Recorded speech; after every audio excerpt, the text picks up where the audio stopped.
અમે અહીંયા લાલ દવાખાને ભાવેશભાઈ રાઘુભાઈ સોસલા જે ખૂટવડા બનાવ બન્યો તે આ અંતરના ભાવથી આ અમારો સમાજ એકઠો થઈ અને એની ખબર અંતર પૂછવા આવ્યા છે.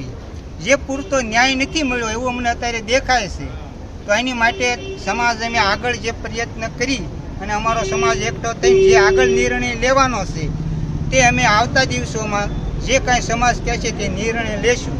અત્યારે અમારી સાથે સંતો મંતો અમારા સમાજના દરેક આગેવાનો અને અન્ય સમાજ પણ અમારી સાથે આમાં જોડાયેલ છે. તે બધાનો ખૂબ ખૂબ આભાર માનીએ છીએ. બોલો દ્વારકાધીશ. આગામી દિવસમાં કોઈ કાર્યક્રમ છે આપનો? આગળનો કાર્યક્રમ જે સમાજ નિર્ણય કરશે અને આગેવાનો જે કાર્યક્રમની રૂપરેખા કરશે એ પ્રમાણે અમે આગળ વધશું.